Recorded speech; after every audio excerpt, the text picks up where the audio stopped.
தன்னை சுட்டவனை விட்டுவிடுங்கள் என்று மகாத்மா காந்தி சொன்னதாக அந்த வார்த்தை ஒரு வாயிலிருந்து வந்ததான்னு தெரியல.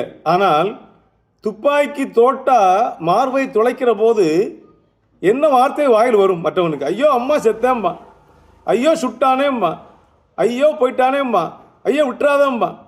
ஆனால் துப்பாக்கி 3 முறை மார்பை துளைக்கிற போது மகாத்மா காந்தி சொன்ன வார்த்தை ஹே ராம். எவ்வளோ பக்குவம் பெற்றிருக்கணும். சுட்டாச்சு, இனிமேல் பிழைக்க முடியாது, கடவுள் பெயரை சொல்லிக்கொண்டு இப்போ சாகும்போது சங்கரா தங்கரான்னு சொல்லுவாங்க இல்லையா, அது வேற விஷயம். அது வரைக்கும் கடவுளை நினைக்காதவன் அப்போ நினைப்பான். ஆனால் மனம் எவ்வளோ பக்குவப்பட்டிருந்தால் நம்மளை சுட்டு போது ஹே ராம் என்று சொல்லி அவர் விழுந்து சாவார். அந்த மகாத்மா காந்தி பகைவனை மன்னிக்கிற பண்புடையவர் என்பதை அவர் வாழ்க்கையில் நடந்த இன்னொரு நிகழ்ச்சி சுட்டி காட்டுகிறது. ஒரு பூங்காவிலே அவர் உட்கார்ந்து புத்தகம் எடுத்து கொண்டிருந்தார். அப்போது அந்த பக்கம் வந்த ஒரு நல்ல பாம்பு அவர் மீது ஏறி கழுத்தை சுற்றி கொண்டு படம் எடுத்துக்கொண்டு நின்றதான். அவருக்கு அந்த உணர்வே இல்லை. அங்கு வந்த தோட்டக்காரன் அலை எடுத்துக்கொண்டு கம்போடு வந்து ஐயா ஐயா ஐயா பாம்பு என்று சொன்னான். எங்கே என்றார். கழுத்தில் என்றார். இப்போ அவன் விரட்டிட்டு வந்த உடனே பாம்பு இறங்கி ஓடிடுச்சு.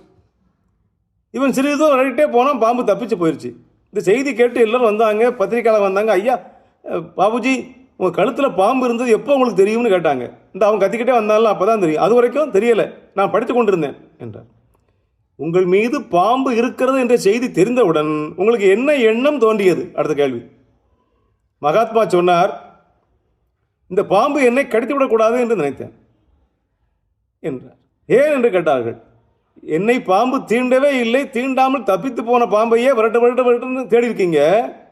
ஒருவேளை என்னை கடித்திருந்தால் நான் பாம்பை விடுவீங்களா?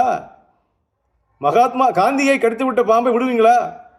என்னை பாம்பு கடித்திருந்தால் விரட்டியாவது பாம்பை அடித்திருப்பீர்கள்.